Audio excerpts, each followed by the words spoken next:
오늘 말씀 보겠습니다. 디도서 1장 1절부터 16절까지 말씀 함께 보도록 하겠습니다.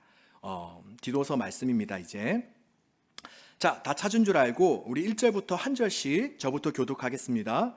하나님의 종이요 예수 그리스도의 사도인 나 바울이 사도된 것은 하나님이 택하신 자들의 믿음과 경건함에 속한 진리의 지식과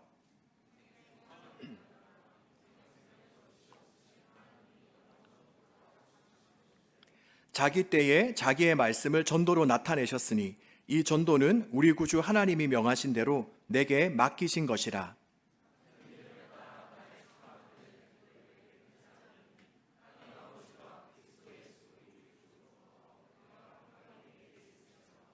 내가 너를 그레데에 남겨둔 이유는 남은 일을 정리하고 내가 명한 대로 각 성의 장로들을 세우게 하려 함이니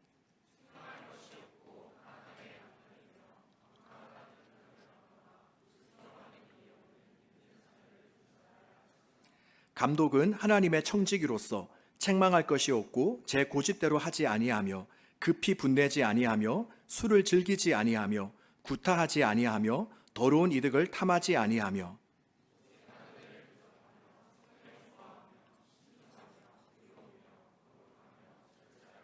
미쁜 말씀의 가르침을 그대로 지켜야 하리니 이는 능히 바른 교훈으로 권면하고 거슬러 말하는 자들을 책망하게 하려 함이라.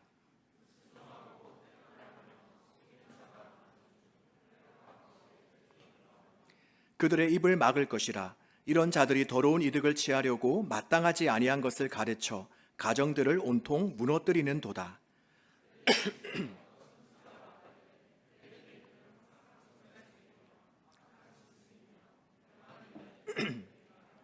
이 증언이 참되도다.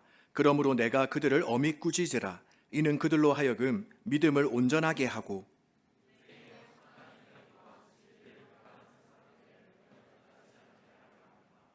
깨끗한 자들에게는 모든 것이 깨끗하나 더럽고 믿지 아니하는 자들에게는 아무것도 깨끗한 것이 없고 오직 그들의 마음과 양심이 더러운지라.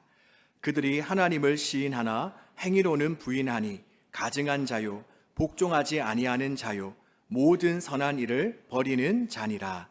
아멘. 오늘부터 함께 살펴볼 디도서는 바울이 그레데 섬에서 목회하고 있는 동역자 디도에게 보낸 편지입니다. 그런데 이 그레데 섬의 교회는 바울이 직접 전도하여 세운 교회는 아닌 것 같습니다. 물론 바울이 잠시 머물며 전도하며 개종시킨 사람들도 있었겠죠. 그런데 우리가 사도행전 2장을 보면 천하 각국으로부터 사람들이 예루살렘으로 모여들었다고 되어 있는데 그때 그곳에서 그들은 예수님의 제자들이 성령으로 충만하여서 각기 여러 가지 방언을 말하는 것을 보았습니다. 그런데 사도행전 2장 11절에 보면 그 성령의 현장 자리에 바로 그레데인들도 그 현장에 있었던 것입니다. 그러니 추측컨대 그 당시 그레데에서 온 사람들이 이러한 놀라운 성령의 역사들을 목격하고 경험했다가 다시 고국으로 돌아가서 그들이 어떻게 했겠습니까? 바로 믿지 않는 자들에게 복음을 전하며 그 그레데 지역에 교회를 세웠던 것입니다. 그런데 짧은 시간 그 성령의 놀라운 사건들을 경험한 이들이 세운 그 교회는 어떠했겠습니까? 물론 복음을 전하고 교회를 세운 것은 너무나 감사하고 귀하고 아름다운 일이지만 아마도 크고 작은 여러 가지 문제들과 부족한 부분들이 그 그레데 지역 교회에 있었던 것 같습니다. 더욱이 본문 12절에서 말하고 있듯이 당시 그레데인들은 어떤 특징을 갖고 있었습니까? 그들은 거짓말쟁이들이고 또 악한 짐승이며 배만 위하는 게으름뱅이다라고 설명되어져 있습니다. 바로 오늘 본문에 나타난 이 표현들은 BC 6세기경 그리스의 시인인 에피메니데스의 육행시에 나오는 것들인데 이처럼 당시 그레데는 고대 사회에서 평판이 아주 나빴습니다. 그리고 그 그레데라는 단어 역시 거짓말하다, 속이다 이런 말에서 나왔고 또 역사적으로 볼 때 그레데는 범죄자들이 유배되던 장소이기도 했습니다. 그러니 이 그레데라는 지역은 부도덕한 사람들이 많이 있었다고 알려져 있습니다. 그러니 그러한 지역에 세워진 교회 또한 어떻겠습니까? 바로 그러한 그 지역의 나쁜 영향을 안 받을 수가 없었겠죠. 우리 역시 어떻습니까? 우리 역시 세상과 구별되고 우리가 세상과 다르게 살려고 몸부림치고 있지만 우리 역시 이 현대 사회의 문화와 가치관에 그 영향을 안 받을 수가 없습니다. 그런데 당시 그레데 지역 성도들 역시 마찬가지입니다.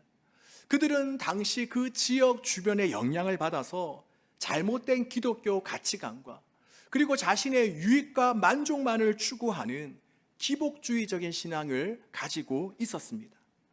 그러니 4차 전도 여행을 하며 그 그레데라는 지역에 잠시 머물렀던 바울은 이제 다른 곳으로 이동하기 위해서 그곳을 떠나려고 하자 이처럼 불안정한 그레데 교회를 돌볼 목회자로 바로 디도를 세웠던 것입니다. 자, 그렇다면 왜 바울이 많고 많은 사람 중에 디도를 목회자로 세웠겠습니까? 그것은 아마 가장 먼저 생각났던 사람이 디도였을 것이기 때문입니다. 사실 바울에 의해 개종된 사람들, 또 바울을 따라다니는 사람들은 많았습니다. 그런데 바울이 참 아들이라고 소개한 사람은 그리 많지 않습니다. 바로 에베소 교회를 맡긴 디모데와 그리고 빌로몬서에 등장하는 오네시모 정도밖에 없습니다. 바로 여기서 바울이 디모데를 향해서 참 아들이라고 부른 이유는 대략 두 가지로 요약해 볼 수 있습니다. 자, 어떤 뜻이 있을 것 같아요? 자, 바울이 디도를 향해 참 아들이라고 부른 데는 어떤 의미가 있을까요? 바로 첫 번째는 내가 너를 낳았다라는 의미로 바로 복음으로 낳은 아들이라는 것입니다. 이것은 바울이 직접 전도하여서 얻게 된 믿음의 가족이요 믿음의 아들이라는 것입니다. 그리고 바울이 참 아들이라고 부른 또 다른 의미는 뭐냐? 바로 너는 나에게 소중한 존재다라는 의미가 있습니다. 바로 이처럼 바울에게 있어서 디도는 그 누구보다도 더없이 소중하고 귀한 존재였다는 것입니다. 그리고 특히 우리는 고린도후서 8장 23절에서 이러한 부분을 더 정확하게 확인할 수 있습니다. 바로 고린도후서 8장 23절에 보면 바울은 디도에 대해 이렇게 설명하고 있습니다. 디도로 말하면 나의 동료요, 너희를 위한 나의 동역자요, 우리 형제들로 말하면 여러 교회의 사자들이요, 그리스도의 영광이니라 라고 말씀하고 있습니다. 그렇습니다. 이렇게 디도는 바울에게 정말 자식과도 같이 귀하고 정말 힘이 되어준 존재였습니다. 우리가 고린도 후서에 보면 디도는 바울과 그리고 고린도 교회 간에 어떤 문제가 생겼을 때에 그 중간에 서서 서로 중재하는 역할을 해주었고, 또 바울이 편지를 전달하고 또 헌금을 모금하는 과정에서 고린도 지역에 사람을 보내야 되는데 바로 스스로 자원하는 등 이처럼 바울에게 큰 힘과 도움을 준 사람이 바로 디도였습니다. 그러니 바울은 누구에게 이 그레데 교회를 맡기면 좋을까를 생각하다가 가장 먼저 떠올랐던 인물이 바로 디도였던 것입니다. 우리 사랑하는 여러분, 우리 역시 누군가가 무언가를 맡기려고 할 때, 또한 무언가를 추천하려고 할 때 가장 먼저 생각나거나 떠오르는 사람이 되기를 소망합니다. 바로 누군가로부터 신뢰와 사랑을 받는 그런 인물이 되기를 소망합니다. 이것이 바로 선한 영향력이지 않겠습니까? 그러기 위해서는 우리가 평상시에 어떻게 해야 되겠죠? 우리가 회사에서는 그냥 내게 주어진 일들만 그냥 대충대충 처리하거나 또 다른 건 내 일이 아니라고 거들떠 보지 않는 것이 아니라 우리가 회사에서 일어나는 여러 가지 일들을 마치 내 일인 양 여기며 다른 이들을 돕고 섬겨야 할 것입니다. 바로 동료들의 힘듦과 고통에 대해 우리는 외면해서는 안 될 것입니다. 그리고 또 우리가 학업을 감당하면서는 어떻게 해야 되겠죠? 정말 열심히 학업을 충실히 감당해야 되겠죠. 그래서 회사에서 사람을 추천해 달라고 하거나 구해 달라고 할 때 여러분의 이름이 먼저 생각나지 않겠습니까? 그리고 교회에서도 마찬가지입니다. 아마 우리 예전사 공동체에는 그런 사람들이 없겠지만 네, 어쩌면 있을 수도 있겠지만 우리가 구역장이나 팀장, 임원이 되었으면 그저 형식적으로 내가 해야 될 업무만 하는 것이 아니라 그냥 그 시간만 때우는 것이 아니라 정말 하나님께서 나에게 맡겨주신 그 영혼, 그 직무, 그 역할에 감사하면서 우리가 최선을 다해 영혼들을 섬겨야 할 것입니다. 그러기에 바라기는 이렇게 저와 여러분 우리 모두가 나에게 맡겨진, 나에게 주어진 일들에 대해 온 마음과 온 힘을 다해 감당함으로 말미암아 또 함께 일하는 그런 동료들에게 진정한 동력자가 되어줌으로 말미암아 누군가 어떤 일을 맡길 사람을 찾을 때에 가장 먼저 생각나는 그런 사람이 되기를 축복합니다. 그리고 무엇보다도 우리가 하나님께 이런 존재가 되기를 바랍니다. 바로 하나님께서 이 세상을 둘러보시면서 나의 이 사랑하는 이 영혼들을 누구에게 맡길 것인가 하고 생각하실 때에 가장 먼저 여러분이 생각날 수 있기를, 정말 하나님께서 맡기시고 안심할 수 있는 그런 여러분이 되길 주님의 이름으로 축복합니다. 자, 이렇게 해서 바울은 디도를 그레데 지역 교회 목회자로 세우게 되는데요. 자, 본문에 보면 바울이 디도를 왜 그레데 지역의 목회자로 세웠는지 그 이유가 나옵니다. 자, 우리 다 같이 한번 5절 말씀을 함께 읽어보도록 하겠습니다. 내가 너를 그레데에 남겨둔 이유는 남은 일을 정리하고 내가 명한 대로 각 성에 장로들을 세우게 하려 함이니. 아멘. 자, 여기 이 말씀에 보면 왜 바울이 디도를 그레데에 남겨두었다고요? 뭐 하기 위해서요? 바로 남은 일들을 정리하기 위해서입니다. 여러분, 이것은 이 땅에 남아있는 저와 여러분, 우리들도 마찬가지입니다. 왜 하나님께서 우리로 하여금 예수 그리스도를 믿고 구원받는 동시에 우리를 그저 하나님 나라로 데려가시는 것이 아니라 왜 우리를 지금 이곳에 남겨두셨습니까? 바로 우리로 하여금 주님께서 원하시는 일들을 우리로 하여금 감당하도록 하기 위해서입니다. 뭔가 우리가 이 땅에서 해야 될 그런 역할, 그런 사명이 있기 때문입니다. 그렇다면 그것이 뭡니까? 바로 그것은 모든 민족, 모든 사람들을 예수 그리스도의 제자로 만드는 것입니다. 자, 우리가 잘 아는 말씀일 텐데 우리 마태복음 28장 19절 20절 말씀 우리 다 같이 한번 큰 목소리로 읽어보도록 하겠습니다. 그러므로 너희는 가서 세례를 베풀고 내가 너희에게 분부한 모든 것을 가르쳐 지키게 하라. 볼지어다 내가 세상 끝날까지 너희와 항상 함께 있으리라 하시니라. 아멘. 그렇습니다. 바로 하나님께서 왜 우리를 이 땅에 남겨두셨냐, 왜 우리를 이곳에 있게 하셨냐, 바로 원인을 알지 못하는 채 그 고통과 두려움과 좌절감과 그리고 깊은 허무감과 절망 가운데 살아가고 있는 사람들에게 바로 그 이유를 설명해 주고, 그리고 그들이 생명 대신 하나님께로 나와서 지금 현재 우리가 누리고 있는 그 기쁨과 자유와 생명을 누릴 수 있도록 하기 위해서입니다. 바로 하나님의 통치와 다스림을 받는 그 하나님의 나라가 바로 이 땅 가운데 세워지고 확장될 수 있도록 하기 위해서 하나님께서 저와 여러분을 지금 이 땅에 남겨두신 것입니다. 믿으십니까? 그렇다면 여러분, 지금 우리는 과연 주님께서 맡겨주신 이 사명에 대해서 우리는 얼마만큼 인식하고 감당하며 살아가고 있습니까? 바라기는 우리 모두가 나를 향한 이 주님의 사명을 날마다 기억하고 또 그것을 수행해 나감으로 말미암아 나중에 우리가 주님 앞에 섰을 때에 잘했다, 착하고 충성된 종아라고 칭찬받을 수 있는, 정말 우리가 이 땅에 남겨진 이유에 대해서 우리가 잘 감당할 수 있기를 주님의 이름으로 축복합니다. 자, 그러면 이제 다시 본문으로 돌아가서 바울이 디도를 그레데에 남겨둔 이유는 무엇입니까?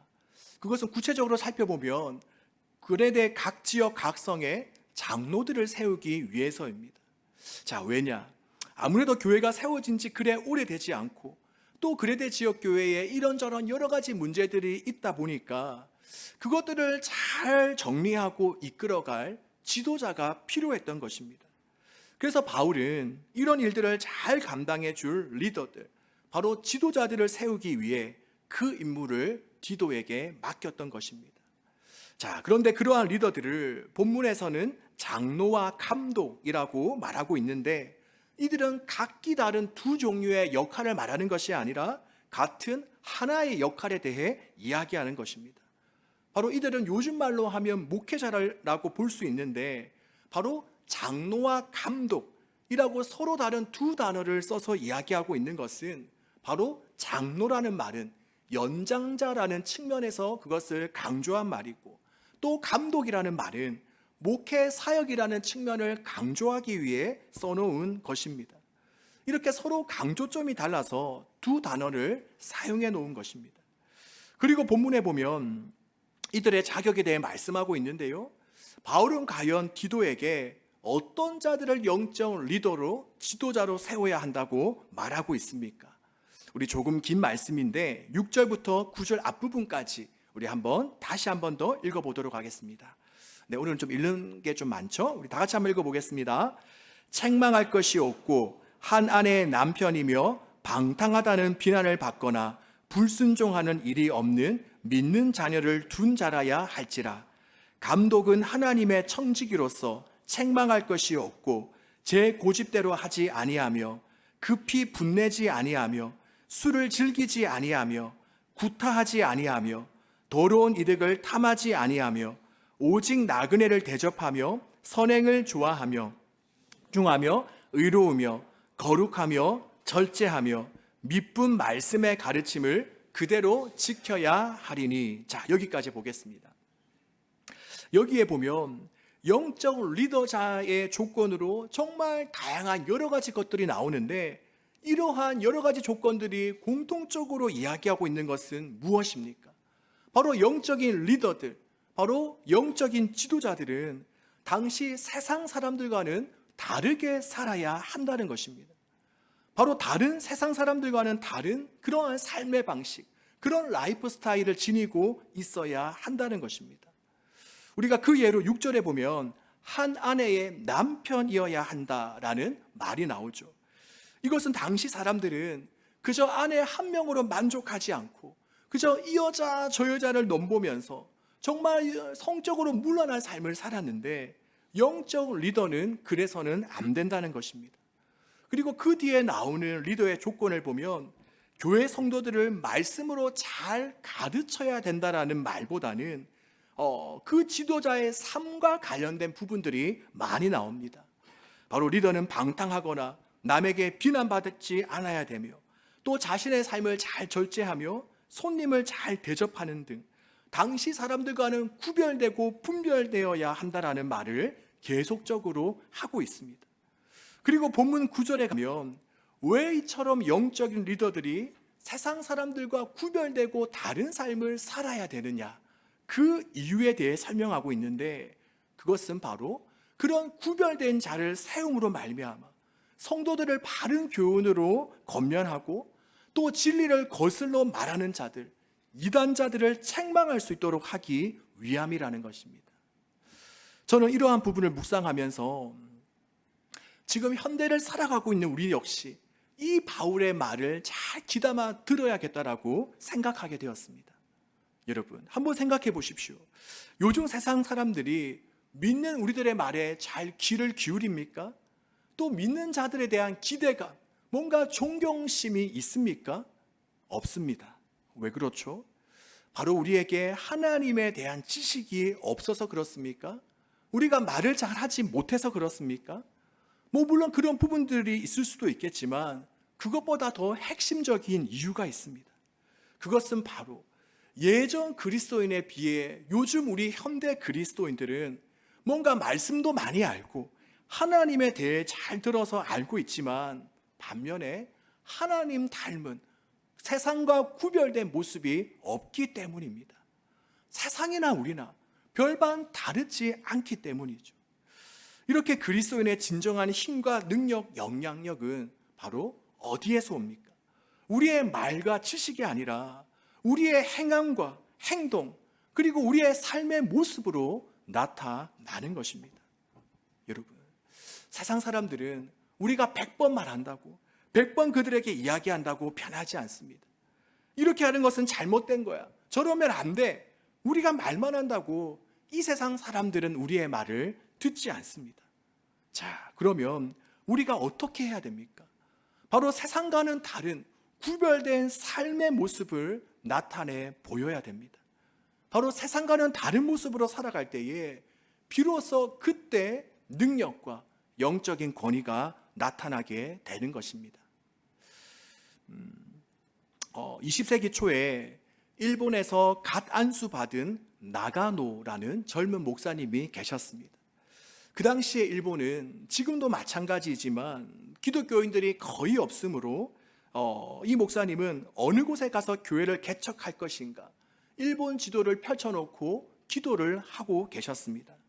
그러면서 기도하면서 동서남북 그 100km 이내에 단 한 명의 기독교인이 없는 곳을 찾아보고 북쪽 가나사와라는 지역에 교회를 개척하게 됩니다. 바로 이 젊은 목사님은 텐트를 쳐놓고 개척교회를 시작했습니다. 바로 목사님, 그리고 아내, 그리고 아이, 바로 이렇게 둘을 놓고 시작 예배를 드렸습니다. 그런데 한 달이 지나고 두 달이 지났는데 교인이 오지 않는 것입니다. 그리고 이제는 6개월이 지났는데도 교인이 한 명도 오지 않았습니다. 여러분 같으면 이런 상황이 어떻게 하겠습니까? 아마 6개월 동안 한 명의 교인이 오지 않으면 이건 하나님의 뜻이 아니구나 하고 다른 곳으로 옮기지 않겠습니까? 그런데 이 나가노 목사님은 그 자리를 옮기지 않았습니다. 왜냐?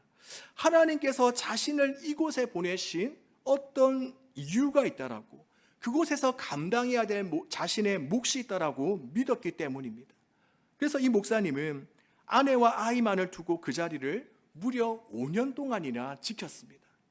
자, 그런데 어느 날이었습니다. 5년이 지난 어느 수요일 저녁에 커튼을 적시고 첫 번째 교인이 들어왔습니다.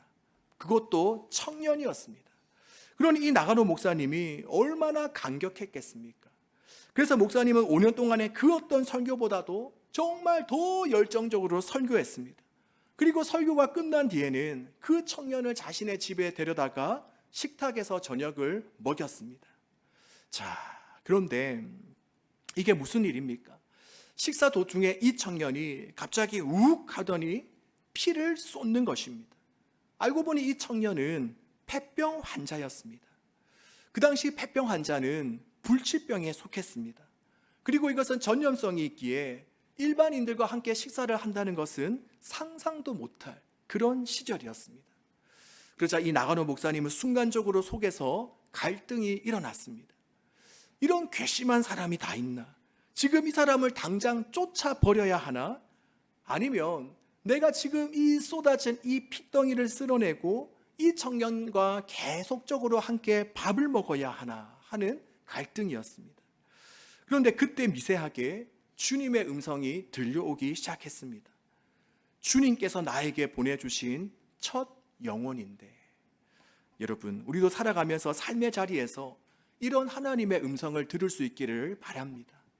자, 그러자 나가노 목사님은 그 순간 자기 손으로 직접 핏덩이를 치웠습니다. 그리고 음식을 다시 가져와서는 함께 그 청년과 먹었습니다. 바로 그 청년은 알고 보니 일본의 유명 정치인의 사생아였습니다. 바로 출생에 이렇다 보니까 이 청년은 어려움 속에서 어렸을 때부터 수많은 괴로움 속에서 지냈습니다. 그러다 우연히 복음을 듣고 신학교에 들어가게 되었는데 신학교에 다니는 도중에 그만 폐병 환자가 되고 만 것입니다. 그래서 학교에서는 정학을 당했고 또 다니던 교회에서는 파문을 당했습니다. 이 폐병이 나으면 그때 다시 돌아오라는 겁니다. 그러자 이 청년은 이런 생각이 들었습니다. 성경은 거짓말이구나. 예수도 거짓말이구나. 나는 그 누구에게 돈을 요구한 적이 없고 치료비를 요구하지도 않았는데 단 한 사람이라도 폐병 환자인 나를 그냥 그리스도인으로 대해주는 그런 그리스도인을 만나고 싶다라고 생각했습니다. 그런데 불행히도 아무도 없었습니다. 한 사람도 없었습니다. 그러자 이 청년이 끝내 자살을 결심하게 되었습니다. 그런데 자살 전에 우연히 한 사람이 이런 이야기를 했습니다. 북쪽 가나사와 지방에 가면 나가노라는 목사님이 계신데 그분을 한번 만나 보라는 것입니다. 그리고 이 청년이 죽기 전에 마지막으로 나가노 목사님을 찾아갔습니다. 그리고 그날 저녁에 밥을 먹다가 피를 쏟았습니다. 그런데 그 나가노 목사님이 피를 닦아내고 다시 자신에게 밥을 차려 주시는 것입니다. 바로 그 순간 이 청년은 다시 주님을 만나게 되었습니다. 아, 주님은 살아계시구나 하는 것을 다시 깨닫게 된 것입니다. 그리고 그 후로도 나가노 목사님은 그 폐병 환자 청년을 자기 집으로 데리고 가 함께 살면서 극진히 보살펴 주었고, 놀랍게도 하나님의 은혜로 이 청년은 깨끗이 낫게 되었습니다. 그리고 다시 이 청년이 신학교에 들어가 목사님이 되었는데, 바로 이 청년이 그 유명한 일본의 성자라고 불리는 가가와 도요히코 목사님이십니다. 이 가가와 목사님이 얼마나 사랑으로 사람들을, 특히 나중에 빈민들을 보살폈냐 하면 그것은 그의 일화에서 잘 나타나 있습니다. 빈민들, 그 당시 가난한 사람들이 가장 고통스러워한 것은 바로 변비였습니다. 아마 별로 먹은 것이 없으니까 변비가 잘 생겼겠죠. 그리고 이런 변비가 정말 심해지면 그 변이 항문에 차돌처럼 굳어 있어서 변이 더 이상 나오지 않게 된다라고 합니다. 그럼 이 가가와 도요히코 목사님은 장갑을 끼고 손으로 그것을 파냈습니다. 그런데 때로는 너무 변비가 심하여 이러한 방법으로 해결이 되지 않을 때도 있었습니다. 그럴 때 이 가가와 도요히코 목사님은 어떻게 하셨냐? 바로 그 더러운 빈민의 항문에 자신의 입을 가져다 대고 차돌같이 굳어있는 변을 침으로 녹여서 빨아내셨습니다. 그리고 그 사실을 알게 된 일본 기자가 가가와 도요히코 목사님에게 물었습니다. 목사님, 당신은 어떻게 이런 일을 할 수 있습니까? 그러자 그때 목사님이 이렇게 대답했다고 합니다. 저는 배운 대로 합니다. 제 선생님은 제가 각혈한 핏덩어리를 닦아주셨습니다.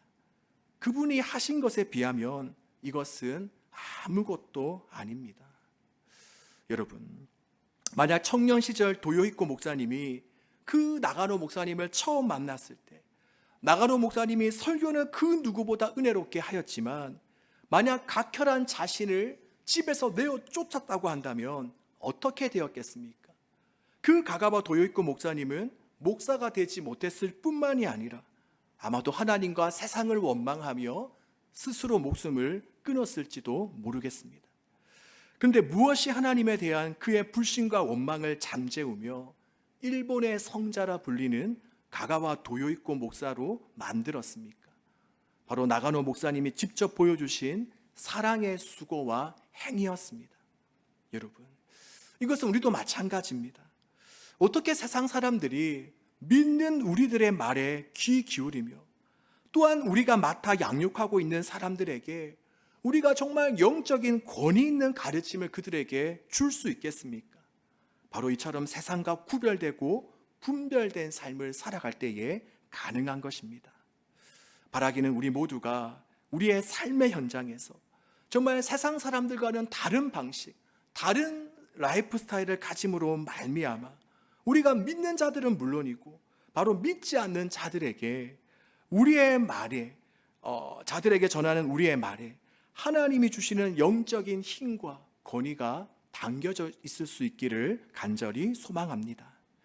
자, 그리고 끝으로 이제 본문을 한 부분만 더 살펴보도록 하겠습니다. 오늘 본문에 보면 바울은 거짓 교사들에 대해, 바로 이단들에 대해서 어떻게 대처하고 반응해야 되는지에 대해 말씀합니다. 먼저 본문 10절을 보면 바울은 불순종하고 헛된 말을 하며 속이는 자가 많은 중 할레파 가운데 특히 그러하니라고 말씀하고 있죠. 이 당시 할레파 사람들, 바로 그들은 예수님 외에 할례를 받아야 구원받을 수 있다라고 가르치는 거짓된 진리를 가르치는 자들이었습니다. 그런데 바울은 그런 자들을 어떻게 대해야 된다고 가르치고 있습니까?